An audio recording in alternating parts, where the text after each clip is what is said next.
Jemaat yang dikasihi Tuhan, sesaat lagi kita akan mengikuti ibadah online Gereja Bethel Tabernakel Batu Penjuru, Surabaya.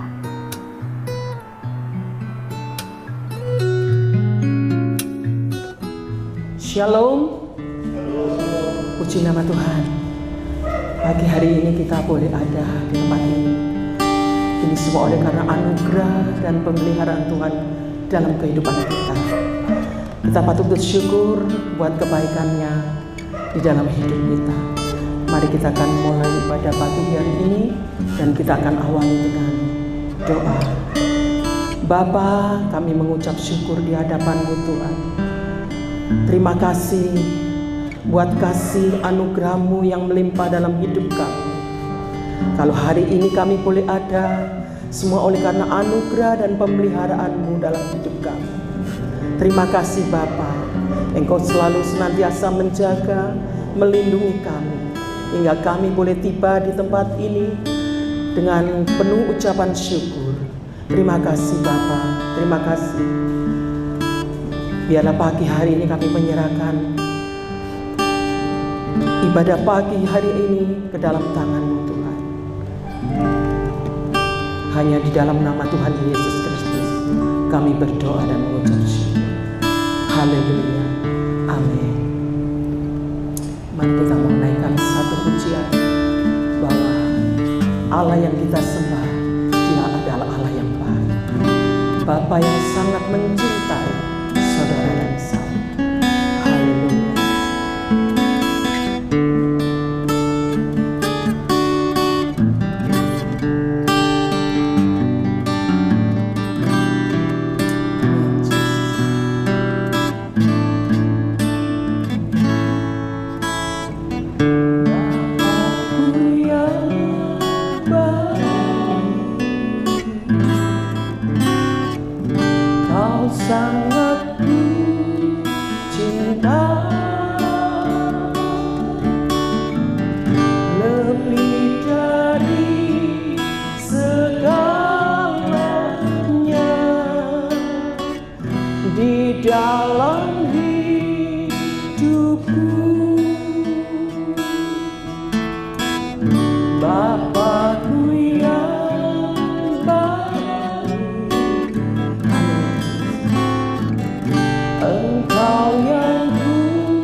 Katakan Bapa yang baik.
biasa bagi kami Tuhan.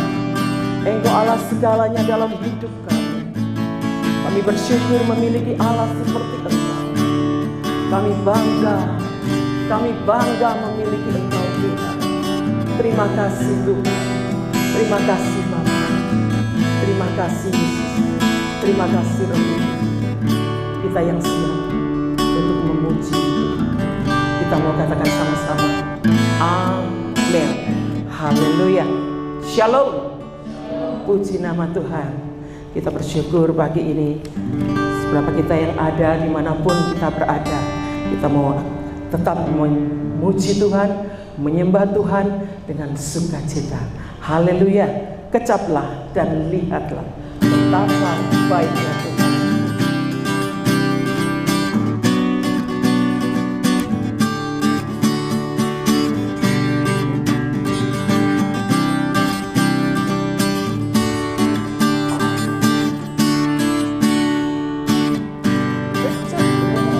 Dan lihatlah betapa baiknya Tuhan itu. Rasakan dan nikmati kasih setia Tuhan. Kecaplah dan lihatlah betapa baiknya Tuhan itu. Rasakan dan nikmati kasih setia Tuhan. Kasih setia Tuhan. Kasih setia Tuhan. Syukur bagimu Tuhan. Segala hormat bagimu Tuhan. Allah yang mengasihiku, Allah yang memeliharaku. Syukur bagimu Tuhan. Segala hormat bagimu Tuhan. Allah yang mengasihiku, Allah yang memeliharaku selamanya. Mari serukan lebih lagi, katakan kecaplah dan lihatlah. Haleluya. Kecaplah dan lihatlah betapa baiknya Tuhan itu. Rasakan dan nikmati kasih setia Tuhan. Kecaplah dan lihatlah. Kecaplah dan lihatlah betapa baiknya Tuhan itu. Rasakan dan nikmati kasih setia Tuhan. Kasih setia Tuhan. Kasih setia Tuhan. Syukur bagimu Tuhan. Segala hormat bagimu Tuhan. Allah yang mengasihiku, Allah yang memelihara. Syukur bagimu, syukur bagimu Tuhan. Segala hormat bagimu Tuhan. Allah yang mengasihiku, Allah yang memeliharaku selamanya.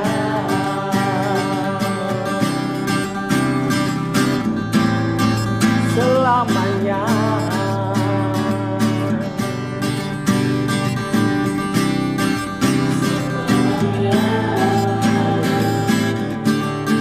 Selamanya.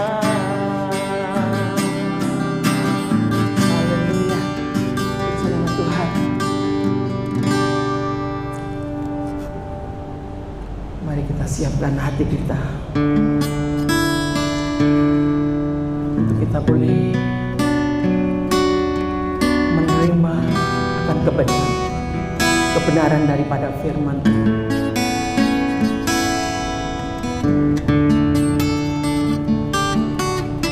Katakan, bahwa dalam hidup kita selalu perlu Tuhan dalam kehidupan kita. Sekalipun saat ini kita melewati badai, apapun masalah, apapun pergumulan saudara dan saya, kita perlu Tuhan ada dalam hidup kita. Kita perlu ada Yesus dalam hidup kita.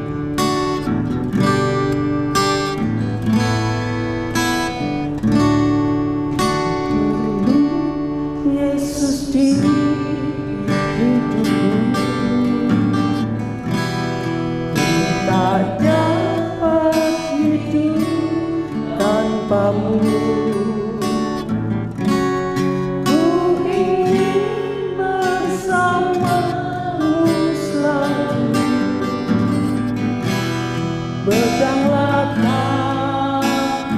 katakan ku perlu Yesus.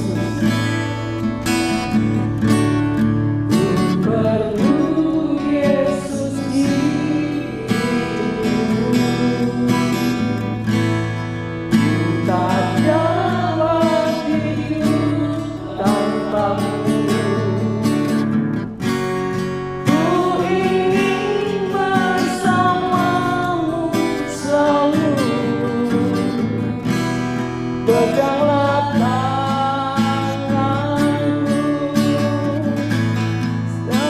sekalipun aku harus melewati maut, aku mampu bila Engkau selalu besertaku. Ya Allahku, jangan pernah Kau tinggalkan aku.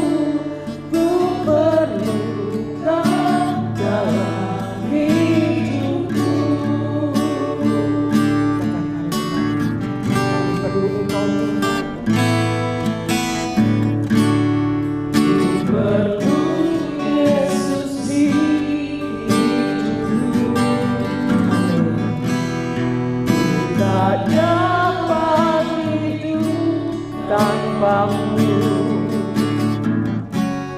ku ingin bersamamu selalu. Peganglah tanganku, sekalipun aku harus melewati maut, aku mampu bila besertaku. Ya Allahku, jangan pernah Kau tinggalkan aku. Ku perlu Kau dalam hidupku. Sekalipun aku harus melewati maut, aku selalu besertaku. Ya Allahku, jangan pernah Kau tinggalkan aku. Ku perlu Kau dalam hidupku. Ku perlu Kau dalam hidupku. Ku perlu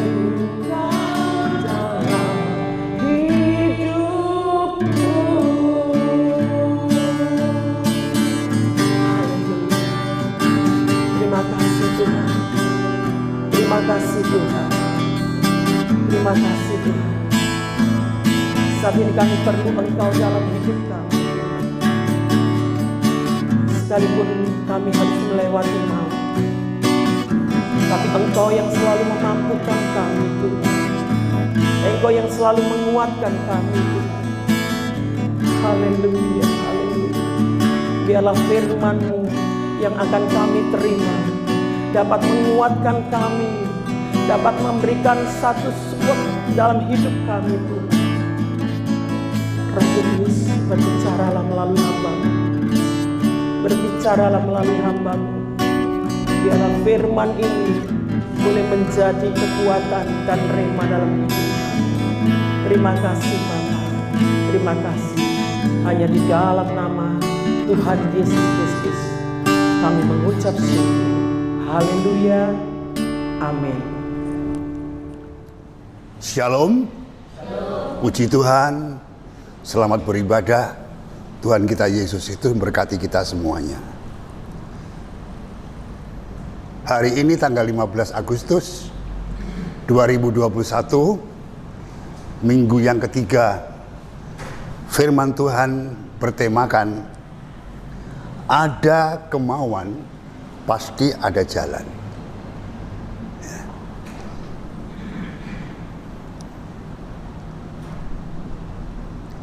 Kita patut bersyukur kepada Tuhan di saat-saat pandemi ini, tidak mengurangi semangat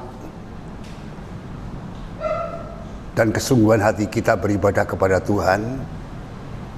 Kita bersyukur walaupun kita belum bisa beribadah di gereja lokal kita masing-masing, namun karena kemurahan Tuhan, kita masih bisa menikmati hadirat, menikmati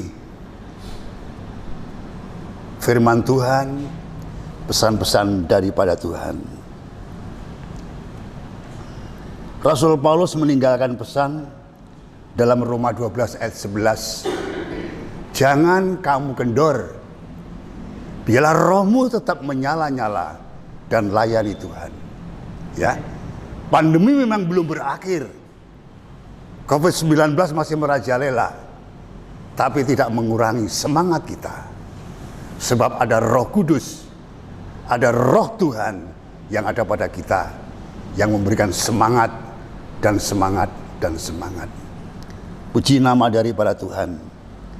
Berdasarkan tema firman Tuhan pada pagi hari ini, yaitu ada kemauan pasti ada jalan, kita angkat dari suratan 1 Korintus 10 ayat 13. Tolong bisa dibacakan. 1 Korintus 10 ayat 13. 1 Korintus 10 ayat yang ke-13. Pencobaan-pencobaan yang kamu alami ialah pencobaan-pencobaan biasa yang tidak melebihi kekuatan manusia. Ya. Sebab Allah setia, dan karena itu Ia tidak akan membiarkan kamu dicobai melampaui kekuatanmu. Pada waktu kamu dicobai, Ia akan memberikan kepadamu jalan keluar, sehingga kamu dapat menanggungnya. Sangat luar biasa. Tuhan kita penuh dengan perhatian. Walaupun kesulitan dan kesulitan yang kita hadapi, namun kita punya Tuhan yang setia, penuh perhatian kepada kita semuanya. Tuhan mengatakan, memberikan jalan keluar. Ya, bukan jalan yang buntu, jalan keluar. Tuhan mengatakan yang demikian itu. Sekarang kita akan melihat, yaitu kisah daripada orang lumpuh dari Kapernaum. Bagaimana keadaannya? Tuhan menolong, Tuhan penuh perhatian kepada orang lumpuh dari Kapernaum ini. Ya, sebagai tubuh khotbah atau isi khotbah pada tema ini, kami ambil dari Markus pasal 2 ayat 1 sampai yang ke-12. Kita baca dulu ayat 1 sampai 3. Bagaimana coba? Markus 2 ayat 1 sampai dengan 3. Orang lumpuh disembuhkan. Kemudian sesudah lewat beberapa hari, waktu Yesus datang lagi ke Kapernaum, tersiarlah kabar bahwa Ia ada di rumah. Maka datanglah orang-orang berkerumun, sehingga tidak ada lagi tempat. Bahkan di muka pintu pun tidak, sementara Ia memberitakan firman kepada mereka. Ada orang-orang datang membawa kepadanya seorang lumpuh, digotong oleh 4 orang. Iya. Yesus datang ke Kapernaum yang kedua kalinya. Untuk apa, saudara? Memberitakan Injil. ya, memberitakan kabar baik kepada penduduk di Kapernaum itu. Di situ ada seorang yang lumpuh, ya. Berapa tahun tidak diterangkan, orang yang lumpuh ada di atas tempat tidur atau tilam. Dan diangkat oleh 4 orang, mau dibawa, mau dipertemukan dengan Yesus pada waktu itu. Bagaimana kisahnya?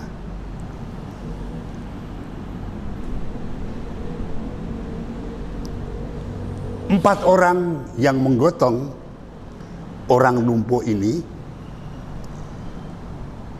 itu mempunyai arti, saudara. Ya, mempunyai arti.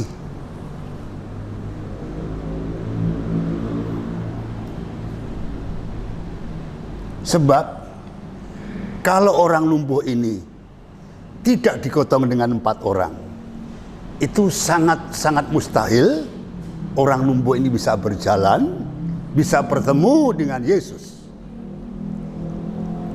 Karena situasi tidak memungkinkan, penuh dengan orang-orang yang berdatangan kepada Yesus. Pintu-pintu sudah tidak bisa dimasuki lagi.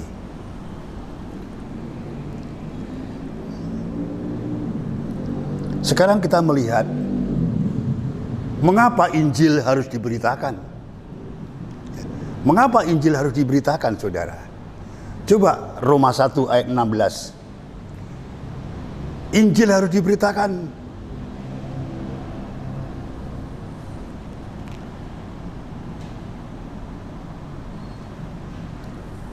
Dan apa itu Injil? Ya.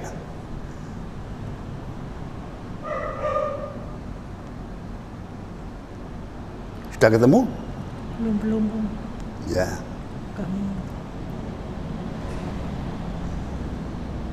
Kalau belum ya saya sampaikan dulu. Bentar. Roma, dah. Ya. Injil adalah kekuatan Allah untuk menyelamatkan setiap orang yang percaya. Berarti Injil itu kekuatan, kuasa.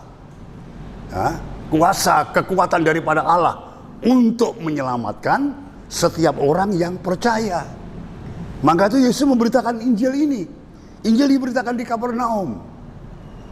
Di Kapernaum banyak orang yang membutuhkan Yesus, yang memerlukan.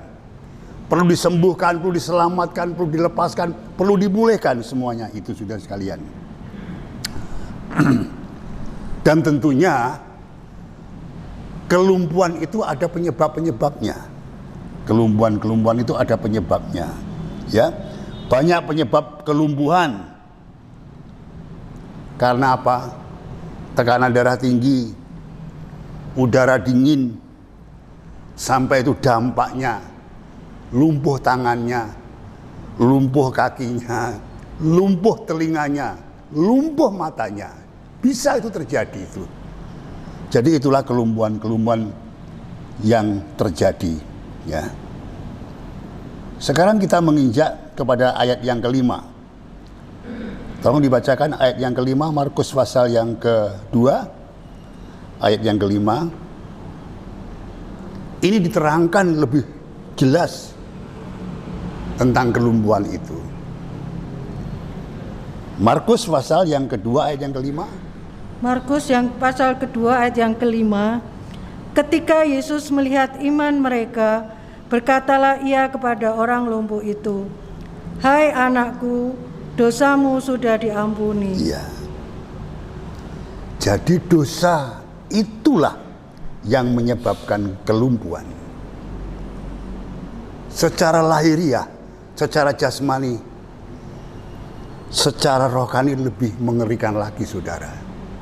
Tentang kelumpuhan ini, itu membawa dampak di mana hubungan manusia dengan Bapa, hubungan orang yang percaya, hubungan anak-anak Tuhan dengan Bapa sudah mulai renggang, lumpuh, tidak bisa berkomunikasi lagi. Berarti hubungan dengan kekekalan itu sudah tidak ada lagi. Jadi dikatakan penyebab daripada kelumpuhan itu adalah dosa. Dosa ini harus menerima pengampunan. Ya. Dosa ini harus menerima pengampunan, saudara. Dosa ini harus menerima pengampunan. Sebab jika tidak mendapatkan pengampunan, maka akan berdampak upah dosa itu adalah maut. Siapa yang mau ke tempat yang maut itu? Ya. Maka itu perlu ada penyelesaian dan penyelesaian dan penyelesaian.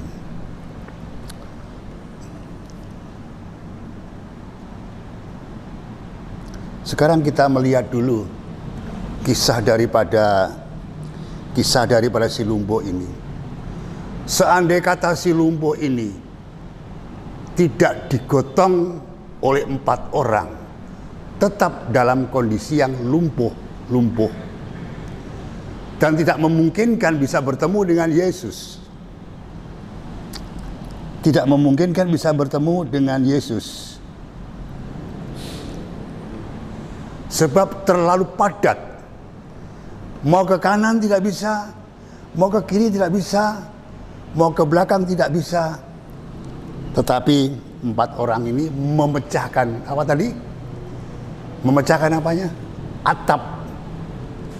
Atap tempat di mana Yesus mengajar, memberitakan Injil itu, atap itu dipecah. Siapa yang memecahkan? 4 orang ini. 4 orang ini yang memecahkan, saudara. Mari, sebelum kita menginjak kepada atap yang dipecahkan oleh 4 orang ini, untuk menurunkan, untuk mempertemukan orang yang lumpuh dengan Yesus, kita melihat adanya kelumpuhan tadi akibat daripada dosa. Suratan Timotius menerangkan tentang dosa ini apa. Kita baca dalam 1 Timotius pasal 6 ayat yang ke-10 bagaimana? 1 Timotius 4, 6 ayat 10. 1 Timotius 6 ayat 10. Oke? 1 Timotius 6 ayat yang 10. Pelan-pelan. Ya. Karena akar segala kejahatan ialah Akar cinta. segala kejahatan. Terus? Sebab itu memburu uanglah beberapa orang telah menyimpang dari iman dan menyiksa dirinya dengan berbagai-bagai duka. Uang itu bukan dosa. Bukan dosa. Tetapi cinta akan uang. Ya, cinta akan uang. Itu menimbulkan kejahatan identik dengan dosa. Dan berakibat yang macam-macam tadi. Di antaranya yaitu apa itu? Menyimpang dari iman, menyiksa diri, berbagai-bagai duka. Ya, berbagai-bagai duka. Kita boleh memiliki uang banyak, tetapi jangan sampai hati kita mencintai uang itu. Uang itu harus kita kendalikan, harus kita setir. Bukan kita diperbudak atau disetir oleh keuangan itu. Sebab itu identik dengan kejahatan yang menimbulkan beraneka macam. Di antaranya menyimpang dari iman, menyiksa diri, ya, dan berbagai-bagai duka. Banyak contoh-contoh, saudara. Orang-orang yang berduit, ya toh, akhirnya apa? Pelariannya ke narkoba. Pelariannya kan obat-obat yang terlarang. Akhirnya apa? Kena yang berwajib itu. Kan tidak senang, duka, berbagai-bagai macam kedukaan itu. Ya. Itulah diterangkan oleh Timotius ini. Oleh sebab itu, saudara sekalian, dosa ini adalah virus. Virus yang gerogoti. Virus yang merusak. Itu virus. Oleh sebab itu, pesan firman Tuhan dalam Amsal 3 ayat 9, muliakanlah Tuhan dengan hartamu. Muliakan Tuhan dengan hartamu. Muliakan. Ya. Muliakan. Harta yang Tuhan berikan kepada kita ini untuk apa? Kita muliakan untuk Tuhan. Kita muliakan. Tuhan dipermuliakan dengan harta yang kita miliki, pemberian daripada Tuhan. Tadi dikatakan dalam ayat yang ketiga bahwa orang lumpuh ini digotong oleh 4 orang. Siapa 4 orang ini sebenarnya, saudara?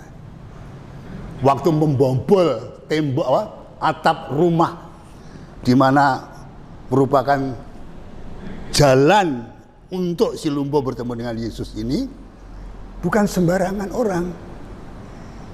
4 orang ini bicara soal 4 Injil. Kita mengenal 4 Injil, Matius, Markus, apalagi Lukas, Yohanes. Kesemuanya itu menceritakan kepribadian Yesus sebagai raja, sebagai hamba, sebagai manusia, sebagai putra Allah. Ya. Karena Injil itu kekuatan daripada Allah. Si lumpuh tidak punya kekuatan apa-apa. Kita diingatkan, saudara, sewaktu bangsa Israel keluar dari Mesir, gitu, di dalam kitab apa ya? Kitab Keluaran kalau nggak salah. Dalam kitab Keluaran pasalnya 14 ayat 21 sampai 22. Ayo kita baca ini. Ya. Ayo kita baca ini. Keluaran 14 ayat 21 sampai 22. Kita diingatkan. Keluaran 14 ayat 21 dan 22. Lalu Musa mengulurkan tangannya ke atas laut, dan semalam-malaman itu Tuhan menguakkan air laut dengan perantaraan angin timur yang keras, membuat laut itu menjadi tanah kering, maka terbelahlah air itu. 22. Demikianlah orang Israel berjalan dari tengah-tengah laut di tempat kering. Sedang di kiri dan di kanan mereka air itu sebagai tembok bagi mereka.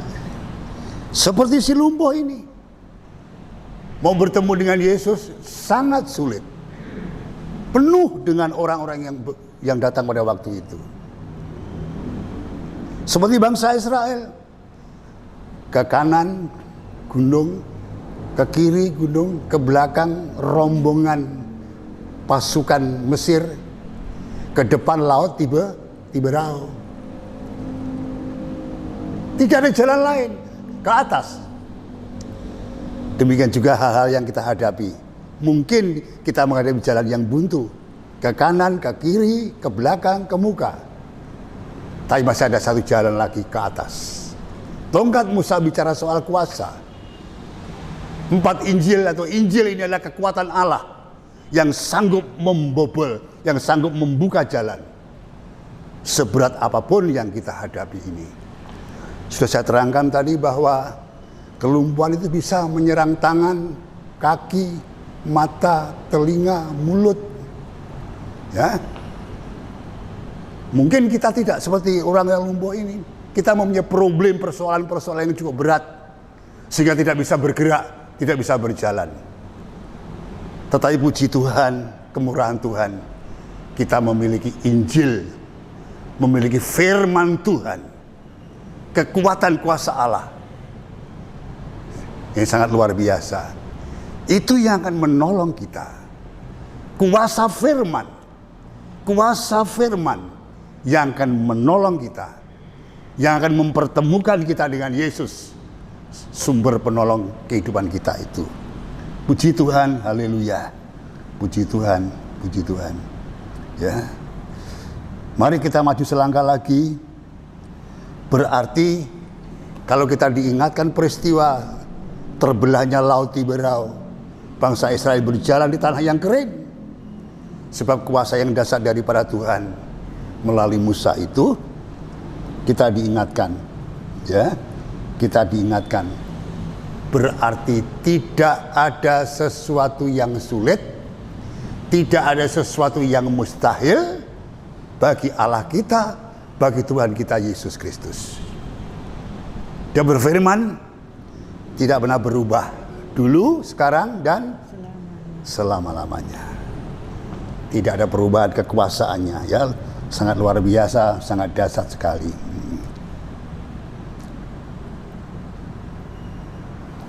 Pada akhirnya si lumpuh itu bisa bertemu di depan Tuhan Yesus.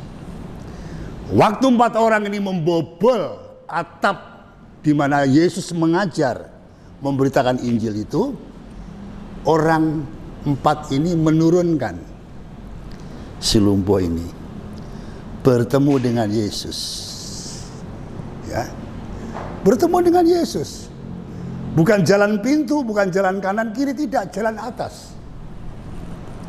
Pelajaran bagi kita semuanya, saudara, jalan di atas itu jalan yang dibuka, yang dibuka. Setelah si lumpuh ini diturunkan oleh 4 orang ini dan bertemu dengan Yesus, apa kira-kira yang diucapkan oleh Yesus ini?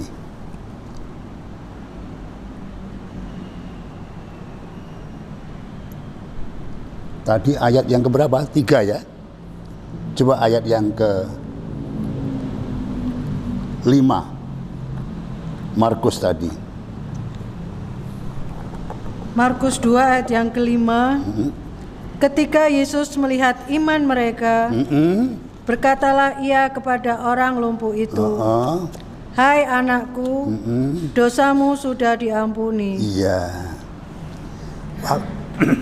Waktu si lumpuh ini diturunkan oleh 4 orang ini, bertemu dengan Yesus, Yesus tidak segera menyembuhkan. Ya. Yesus tidak segera menyembuhkan.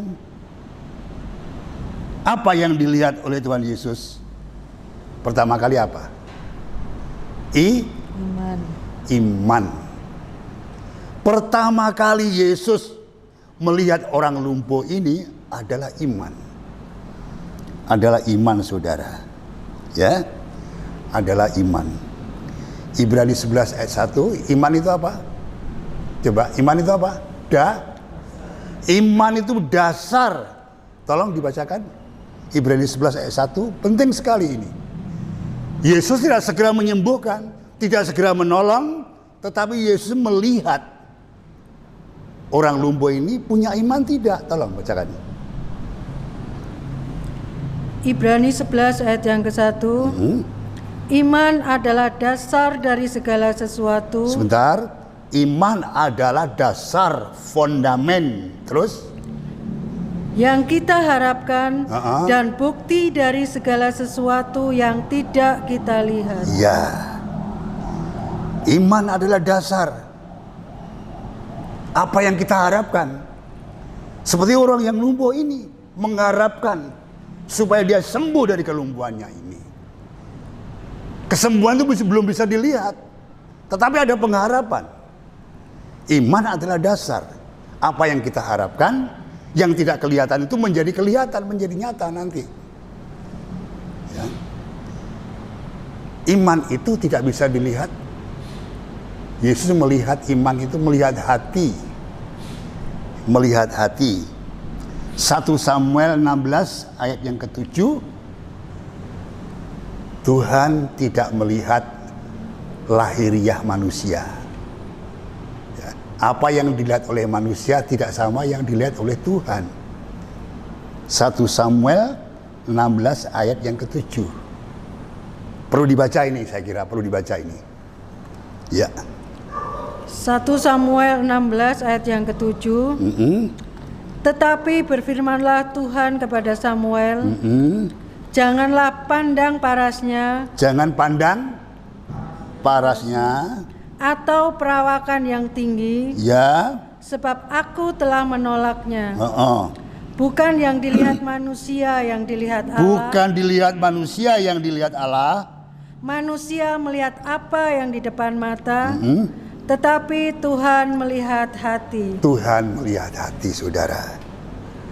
Ya, ini iman yang ada hubungan dengan hati ini. Oleh sebab itu marilah kita jaga hati kita masing-masing. Hati ini perlu kita jaga. Supaya apa? Di hadapan Tuhan, hati kita itu tidak kotor. Ya. Hati kita dalam kondisi yang baik di hadapan Tuhan, sehingga Tuhan berkenan untuk menolongnya. Ya. Maka itu mari setiap kali kita beribadah kepada Tuhan, kita mau belajar menghadapkan hati ini, hati yang sungguh-sungguh di mata Tuhan bisa diterimanya. Seperti dikatakan dalam 1 Samuel 16 ayat yang ke-7 tadi. Apa yang dilihat oleh manusia tidak sama dilihat oleh Tuhan. Tuhan tidak memandang rupa manusia. Ya, tidak memandang rupa manusia. Yang dipandang oleh Tuhan adalah imannya, hatinya. Orang yang lumpuh ini dilihat bukan kelumpuhannya, tetapi imannya, hatinya. Ya, hatinya, imannya. Mengapa bisa bertemu dengan Yesus? Ada kekuatan dari Injil, kekuatan daripada Allah yang membobol pintu yang tertutup di atas itu buka. Ya. Kadang-kadang kita juga berpikir, bunek pikiran kita. Tetapi kekuatan Allah itu akan membuka pikiran kita, alam pikiran kita, paradigma kita terhadap Yesus Kristus itu siapa. Dikatakan bahwa tadi dosa itu adalah penyebab dari kelumpuhan yang fatal. Siapa yang bisa mengampuni dosa itu? Diterangkan dalam Markus 2 ayat ke-10, anak manusia. Ya. Anak manusia yang mengampuni dosa. Tuhan kita Yesus Kristus, yang lain tidak bisa. Nabi pun tidak, rasul pun tidak. Yang bisa mengampuni dosa adalah anak manusia, Tuhan kita Yesus Kristus. Kalau tidak ada pengampunan dosa, berarti maut, kehilangan kekekalan, tidak diselamatkan. Ya. Oleh sebab itu marilah kita selalu menghadapkan hati kita ini di hadapan daripada Tuhan dalam kondisi yang tahir, seperti dikatakan dalam Yakobus 4 ayat yang ke-8. Ya. Kita mendekatkan diri kepada Tuhan dan mentahirkan kehidupan ini. Puji Tuhan, dari 4 orang, dari 4 Injil adalah kekuatan Allah itu menimbulkan, membangkitkan 4 hal bagi orang yang lumpuh ini. Apa kira-kira 4 hal yang membangkitkan orang yang lumpuh ini? Karena karya daripada 4 Injil ini, pertama adalah kesadaran. Sadar. Hagai 1 ayat 1 sampai 5. Tolong dibacakan ayat yang ke-6 saja. Dibacakan ayat yang ke-5 saja. Hagai 1 ayat yang ke-1 sampai 5, nanti dibaca di masing-masing. Ayat yang ke-5 saja. Hagai 1 ayat yang ke-5. Oleh sebab itu, beginilah firman Tuhan semesta alam, perhatikanlah keadaanmu. Perhatikanlah keadaanmu. Ya. Dari 4 orang, dari 4 Injil, kekuatan Allah yang luar biasa itu membangkitkan semangat, memberikan iluminasi, dorongan, pengertian yang menimbulkan kesadaran. Ya, kesadaran. Mari kita perlu menyadari, bukan karena kekurangan kita, bukan karena kelebihan kita secara lahiriah, tetapi yang dimaksud di sini, perhatikanlah keadaanmu. Bagaimanakah pertumbuhan rohani kita? Ya. Bagaimana pertumbuhan rohani kita? Bukan pertumbuhan jasmani. Pertumbuhan jasmani itu bagi Tuhan terlalu mudah. Maka Yesus mengatakan, carilah dahulu kerajaan Allah beserta kebenarannya, sekalanya ditambahkan kepadamu. Itu sangat mudah. Perhatikanlah kerohanianmu, perhatikanlah pertumbuhan rohani kita ini. Kita perhatikan, saudara. kita disadarkan, kita diinsafkan, kita diberikan inspirasi, kita diberikan iluminasi, kita diberikan dorongan untuk menyadari hal ini. Ya, menyadari hal ini. Lalu yang kedua yaitu iman. Ya, iman. Apa iman itu? Yaitu percaya. Bacakan 1 Petrus 1 ayat yang ke-21. 1 Petrus 1 ayat yang ke-21. Iya. Oleh dialah kamu percaya kepada Allah, Iya. yang telah membangkitkan dia dari antara orang mati dan yang telah memuliakannya, sehingga imanmu dan pengharapanmu tertuju kepada Allah. Tertuju kepada Allah. Kesadaran yang pertama. Yang kedua, iman pengharapan kita tertuju kepada Allah. Tidak salah, sasarannya tepat. Seperti apa yang dialami oleh si lumpuh ini nanti. Bagaimana selanjutnya kisahnya. Lalu yang ketiga yaitu kesempatan. Karena Yesus datang ke Kapernaum yang kedua, mungkin kesempatan yang ketiga mungkin tidak terjadi. Kesempatan yang kedua itu dimanfaatkan sebaik mungkin. Ya. Sebaik mungkin. Mumpung ada kesempatan itu. Dikatakan di dalam suratan Roma 11 ayat 22. Penting sekali ini. Roma 11 ayat 22. Roma 11 ayat yang ke-22. Sebab itu perhatikanlah kemurahan Allah dan juga kekerasannya. Ya. Yaitu kekerasan atas orang-orang yang telah jatuh. Tetapi atas kamu kemurahannya, yaitu jika kamu tetap dalam kemurahannya. Jika tidak, kamu pun akan dipotong juga. Oh lah ya. Bila masih ada kesempatan bagi kita semuanya di tengah-tengah pandemi COVID-19 ini, saudara, apapun yang terjadi yang membingungkan banyak orang, ya, yang sudah mengorbankan banyak jiwa, kita bersyukur kesempatan-kesempatan yang masih ada ini berarti itu kemurahan Tuhan yang luar biasa. Kemurahan Tuhan yang luar biasa. Itulah yang bagian yang ketiganya adalah kesempatan. Sebab kalau kesempatan ini tidak kita manfaatkan sebaik mungkin, akan muncul kekerasan, saudara. Kekerasan. Ya, kita menyadari semuanya ini. Karena apa? Karya daripada Injil, kekuatan daripada Allah. Itulah yang membuat kita itu memiliki satu kesempatan itu.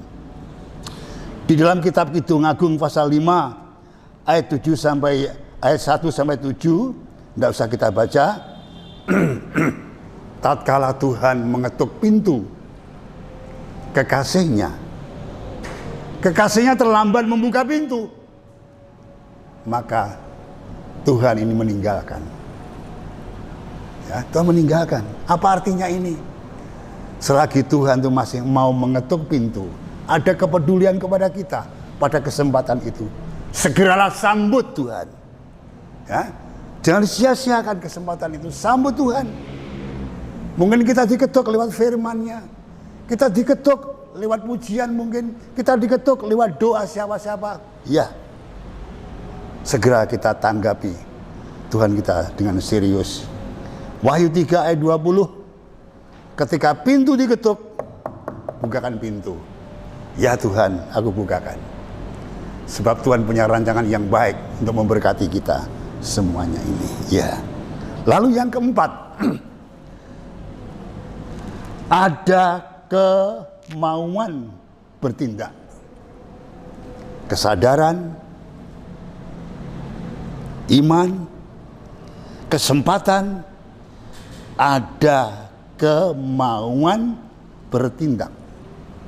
Si lumpuh tadi loh, saudara, sudah punya kesadaran, punya iman bahwa Yesus itu penolong yang sanggup menolongnya. kesempatan dimanfaatkan sebaik mungkin pada waktu itu. Lalu yang keempat adalah ada kemauan bertindak.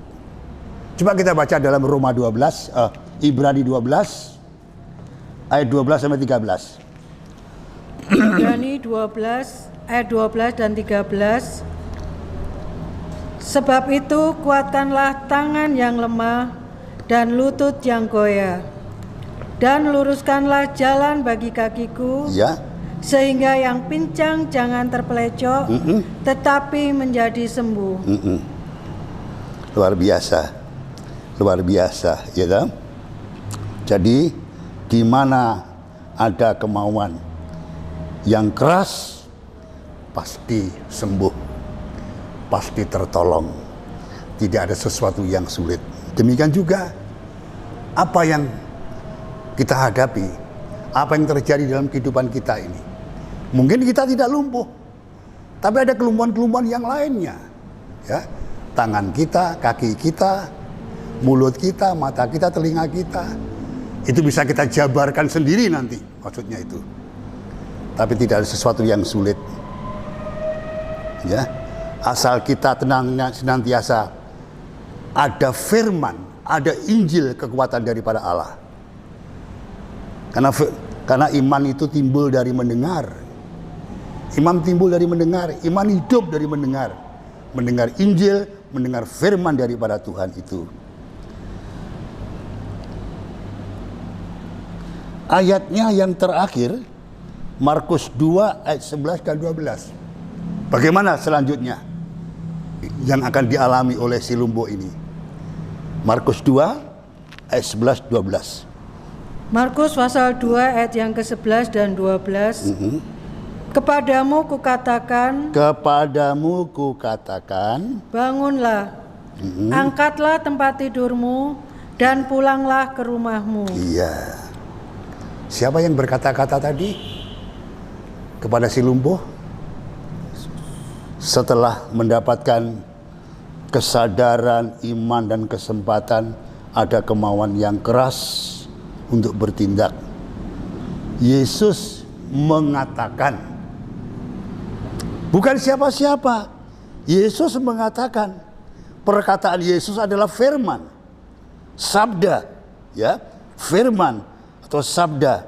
Dikatakan dalam ayat ini, saya ingin mengulangi lagi dalam ayat ini, yaitu kepadamu kukatakan, bangunlah, angkatlah tempat tidurmu, dan pulanglah ke rumahmu.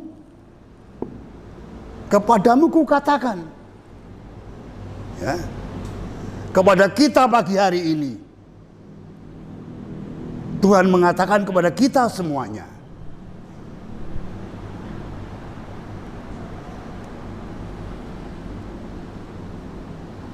angkat, bangun, ya, bangunlah. Pertama kali bangun dulu. Bangun dulu. Karena ada kemauan untuk sembuh, untuk terlepas dari kelumpuhan ini, dari semua problem yang dialami sampai dia lumpuh ini. Kepadamu kukatakan, bangunlah, bangun. Jangan berserah. Jangan tinggal masa bodoh. Bangun. Apa yang dikatakan Tuhan ikuti. Bangun. Memang ini perjuangan yang tidak ringan. Orang lumpuh, bangun, bangun, bangkit dia, ya.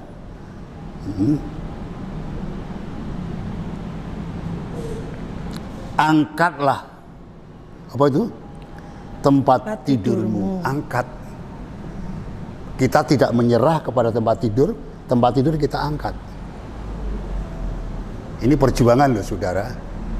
Ini perjuangan untuk mendapatkan kelepasan, pemulihan, kesembuhan, mujizat daripada Tuhan. Dan pulanglah ke rumahmu. Pulanglah ke rumahmu. Di rumah ada keluarga, ada semuanya. Berarti kalau si lumpuh ini kembali ke rumah, luar biasa apa yang terjadi di rumah. Ada sorak kemenangan, sorak kegirangan yang luar biasa. ada puji-pujian di situ. Karena apa? Ada kemenangan, ada pemulihan, ada kesembuhan, ada mujizat yang terjadi. Pulang ke rumah, menjadi berkat bagi keluarga, menjadi berkat. Terus di dalam ayat yang ke-12, dan orang itu pun bangun. Nah, menurut, ya, bukan berkata, tidak bisa Tuhan, aku lumpuh. Lah perjuangan 4 orang luar biasa. Masih mengatakan, aku tidak bisa. Jangan mengatakan kata-kata yang negatif, yang positif, mengikuti. Bangun. Jangan bilang berat, jangan. Ikuti. Ya, ikuti. Dan orang itu pun bangun, segera mengangkat tempat tidurnya dan apa itu? Pergi keluar di hadapan orang-orang itu, sehingga mereka semua takjub lalu memuliakan Allah, katanya, yang begini belum pernah kita alami, yang begini belum pernah kita lihat. Ya, belum pernah kita lihat. Kita akan diperlihatkan oleh Tuhan dengan perkara-perkara yang luar biasa, ya, menjadi berkat bagi keluarga, menjadi berkat bagi yang lainnya itu. Puji nama daripada Tuhan. Itulah firman Tuhan pagi hari ini memberkati kita semuanya. Jangan pernah menyerah, ya. Jangan pernah menyerah. Jangan ada kata-kata negatif, tidak bisa, tidak mungkin, jangan. Ya, bagi Tuhan kita Yesus Kristus semuanya mungkin. Ya, mungkin semuanya ini. Jadilah orang-orang yang diberkati oleh Tuhan, melewati firman-Nya, melewati perkataan daripada Tuhan ini.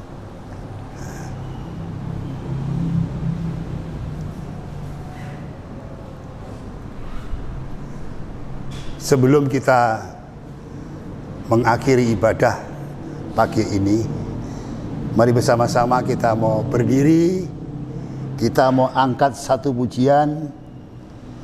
Dia buka jalan saat tiada jalan. Sebab temanya ada kemauan, pasti ada jalan. Bapak Ibu sekalian, setelah kita diberkati lewat firman Tuhan, angkatlah tanganmu. Engkau yakini sepenuhnya, bukan saja si lumpuh dari Kapernaum ini yang ditolong oleh Tuhan, kita semuanya akan ditolong Tuhan. Ditolong Tuhan, dipulihkan Tuhan, diberkati oleh Tuhan. Ada mujizat yang besar terjadi dalam kehidupan saudara sekaliannya ini. Ada kemauan, pasti ada jalan. Tidak ada sesuatu yang mustahil. Mari kita angkat satu nyanyian ini. Dia buka jalan saat tiada jalan.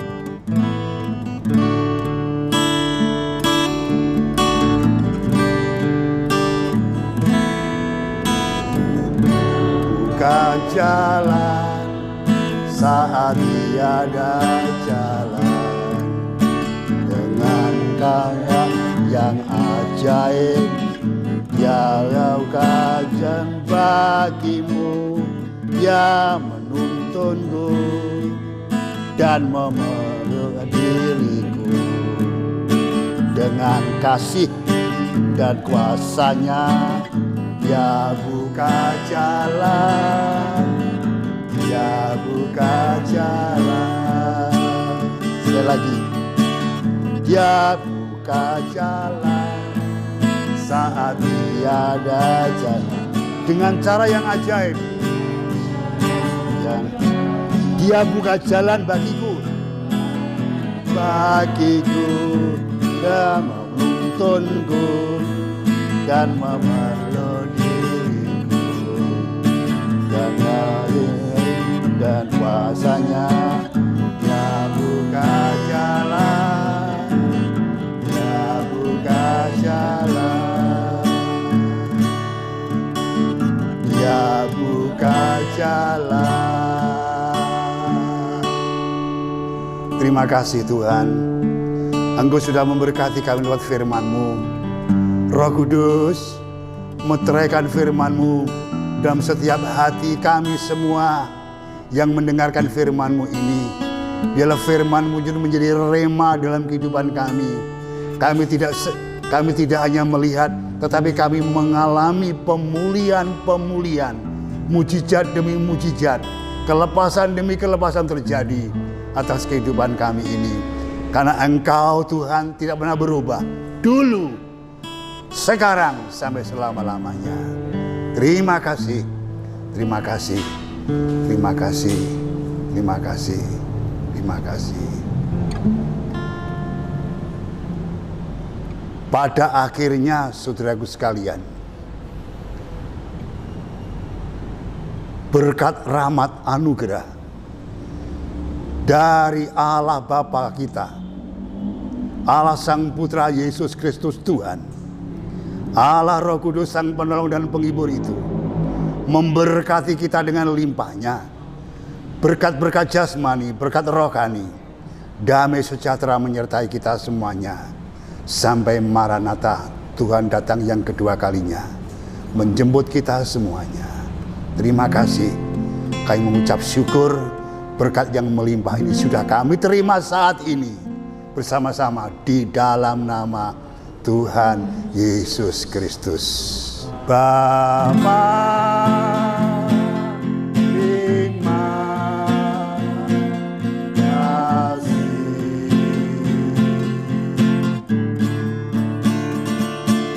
Bapa